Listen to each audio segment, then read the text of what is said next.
Welcome to another episode of Sport Talk, a show where we have the opportunity to sit down with various student athletes at Hood College and discuss their experience with the recruiting process as well as the transition between high school and college athletics.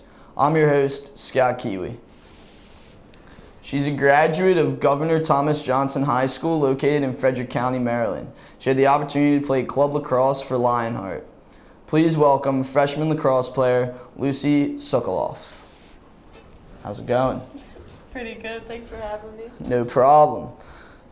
Tell me, when did you start playing lacrosse? So I started playing lacrosse my freshman year of high school. I wanted to play a lot of sports in high school just to give me something to do, and I wanted to play softball, but one of my friends at the time, she played lacrosse, and so she told me to play lacrosse instead, so I did. So was lacrosse a big sport in the area of Frederick County growing up, would you say? I think so. I mean, a lot of my friends played lacrosse, but I mean, I was busy playing other sports, so I never really noticed what the trends were with certain sports, but I would say probably. What other sports did you play? Do you want all of them? I want all of them. Give me all of them. All right, so I started doing gymnastics when I was 1.5, and I continued for 13 years. During that time, I also played soccer, I played volleyball, I swam, I was on a national dive team for 2 years, lacrosse, obviously. And then in high school, I played soccer in the fall, I dove in the winter, and then played lacrosse in the spring all 4 years. How would you say those other sports that you played helped you grow with the sport of lacrosse? Tremendously. I mean, I've always been a very, very athletic person, and not to sound cocky at all, but sports have just come really easy for me. So my whole life, I guess, I've always played certain sports, and you learn a lot from certain sports, like gymnastics. You can learn balance and stuff like that. And so with lacrosse, I think I just picked up a lot from other sports and was able to put it all together. Probably soccer helped me out the most, which doesn't really make too much sense, but I think that probably helped me the most. How did these handful of sports kind of give you a leadway in your competitive nature for lacrosse? Ooh. If anything, it was, I've always been super competitive, so with all the sports my whole life, I think my competitive nature is spread outside of sports, so it definitely influenced my competitive nature in lacrosse. And now, since it's the only sport that I've been playing, I think it's just kind of building up, and we'll see what happens this season.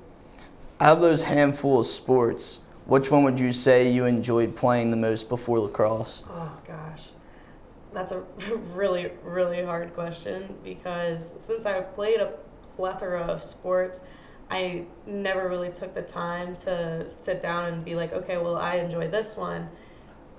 It was just kind of oh, okay, well, I'm doing this now. So if you asked me, what sport are you best at, I would say probably lacrosse or diving.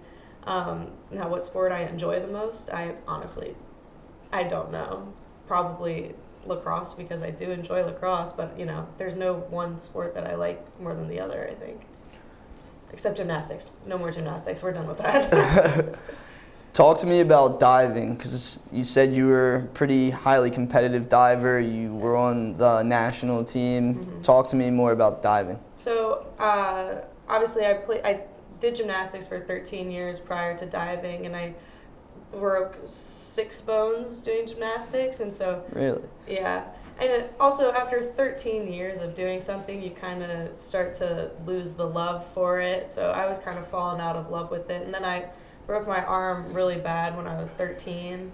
That was a whole nightmare. But my mom wanted me to keep doing sports, obviously. So she offered, she was like, oh, well, why don't you go try diving? And I had dove at pools and stuff. And obviously gymnastics and diving are quite similar, and just you just flip through the air and hope you land somewhere. But she wanted me to do actual classes, and so when I was 13 or 14, we started driving down to Germantown, and I was taking lessons at the pool there, the indoor aquatic center there, And then I was approached by the coach of the national dive team, and he said that he wanted me to try out for them when I was 13, 14, I don't remember. But so I went and told my mom, and my mom was ecstatic. And I mean, I didn't even want to dive in the first place. So, Right. And then I obviously tried out. I made the team, dove for them for 2 years, and then, you know, I think I started falling out of love with it. I had like a near-death experience, and I almost drowned. It's not good. Not good at all. But so the coach didn't really help much when that happened. So it just kind of like, my love for it just kind of dwindled out, and then I eventually stopped. And I dove in high school, and then my junior and senior year, I ended up going back to the national team and diving for them in the winter, and then I was diving in the summer, and then I'll probably go back in the summer again. But I mean, that probably, like, diving for the national team was probably one of the best experiences of my life. I mean, I still have so many friends from them, and I talk to them a lot, and I mean, that was incredible. So It sounds like a pretty incredible experience. it was. When you got to high school lacrosse season, you said you started playing your freshman year of high school. Tell me how your skill level was compared to the other kids that were kind of playing with you that maybe have been growing up playing lacrosse. So it's funny because, like, I was very athletic, but I'd never picked up a lacrosse stick before. I mean, I'd passed with my friend and who actually played lacrosse, and like, but I'd never done anything more than like stationary passing. So when I started, I was like pretty determined that I wanted to be good at this thing that I'd never done before. But obviously, you know, they're the kids, because I played JV my freshman year. Right. But obviously the kids who'd like grown up playing, they were obviously better than me, but the competitive nature in me wanted to be the best. So, you know, I put in work, and I started all of my JV games, and then I made varsity my sophomore year, and then I was varsity again my junior year, and I was a captain my junior year for varsity. And that was, I mean, it was great. It was frustrating though. Yeah. Like trying to compare with the other kids who had been playing, and I kind of just needed to remind myself to play my own game. And you know, I can't be as good as people who were been playing for, you know, longer than me and harder than me. Yeah. So I just got better at my own time. What skills would you say were the hardest to grasp in the beginning while playing? Was it catching? Was it throwing? Was it shooting? And, you know, girls' sticks are a little bit different than guys' sticks as well. They don't have a big pocket. So run me through that. So with the dynamics of like women's lacrosse, it is similar to men's lacrosse, like obviously pass, shoot, score, but you know, I feel like, correct me if I'm wrong, women's lacrosse requires a little bit more finesse and skill. Absolutely, yeah. Than men's lacrosse. And it is with the pocket of the stick a little bit. You gotta give with the ball, pretend it's an egg, and you know, this, that, and the other thing. Honestly, like running and cradling. Running and cradling. And probably running and passing. That was really, really hard. Like, just trying to do it. Because, you know, you go to pass it, then you drop your stick, and the ball falls out of the head. And you turn around, pick it up, try to do it again, ball falls out, and you're just, like, running in circles. That was probably the most frustrating thing I've ever experienced in my whole life. And I still, like, do that sometimes to this day. It's incredibly frustrating.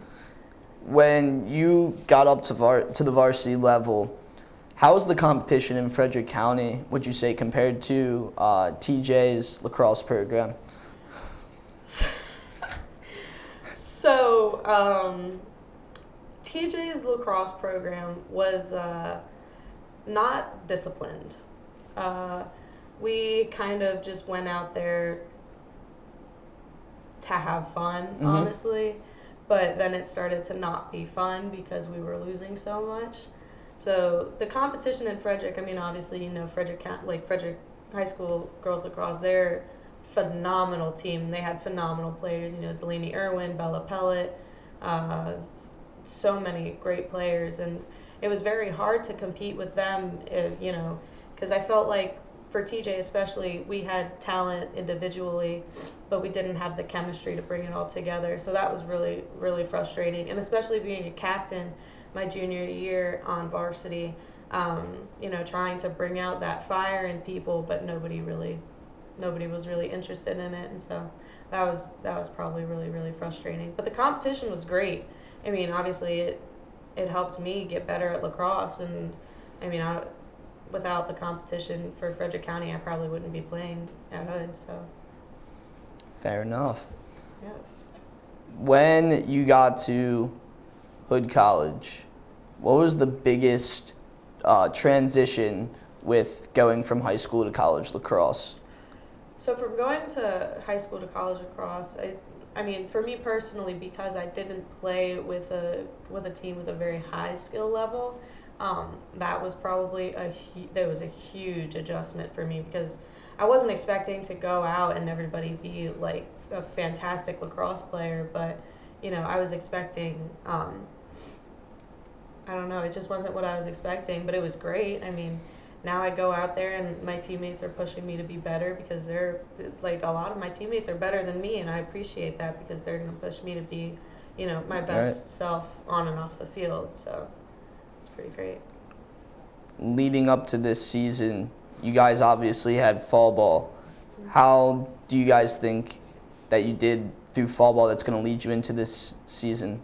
So with fall ball, we struggled a lot with our team chemistry. And I think that affected our playing a lot. Obviously, we have the skill for it, and we can all catch and we can all throw and we can all shoot and defend, and we can do what we need to do. We just need to be able to bring it together and win games. And so when we had our fall ball scrimmage, that was really good.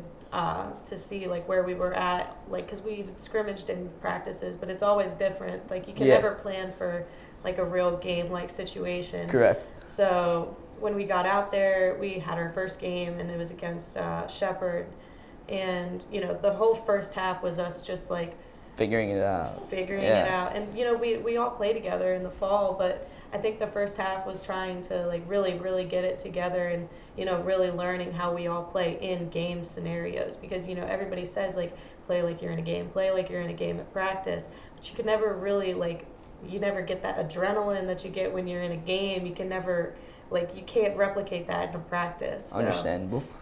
So the whole first half we were trying to get that together, and then all of the games after that they were good, and we had a lot of competition there, and we almost beat Marymount. They came back in the last few seconds, and it was a good win for them, so it was great. But I think that this now we're really starting to get our chemistry together, and I think we're going to do great this season. I'm really excited for it.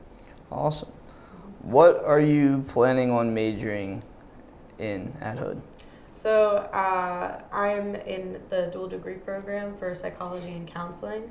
So I'll be getting my psychology bachelor's degree in 3 years, and then my master's in counseling in 2 years after that. So it's like a 5-year program instead of 7 years of school, which I can really appreciate. So it's a long time, 7 years. It is, yes. So what would you plan on doing after school with that? So right after school, so with this program especially, I'll be certified counselor in the state of Maryland. So I ideally want to be an eating disorder counselor, and I would like to work in a residential treatment facility, sort of like a rehabilitation center for teens and young adults. But I think right out of high school, I don't think I can really jump into that and say, hey, I'm here, I have my degree, can I work here? So I would like to work at maybe a hospital, somewhere like FMH, maybe get some years under my belt, do some private practice, something like that, and then maybe move into residential treatment. So. Sounds like good experience. Yes. If there's one thing or one word that you could describe your lacrosse team, how would you describe it? Family. I mean, we all love each other. We really do, and we all hang out off the field. It's not just about the sport to us. You can't really play a sport if you don't like each other. So I think the team chemistry is really, really important, and I really do love each and every person on my team. And I hope that they love me too, but Hopefully they do. That's fantastic. Yes. thank you very much for coming to talk to me today. Thank you for having me. You're welcome. Thank you for tuning in to another episode of Sport Talk. I want to take the time again to thank my guest, Lucy Sokoloff, for coming on the show. I'm your host, Scott Kiewe. Until next time, this has been another episode of Sport Talk.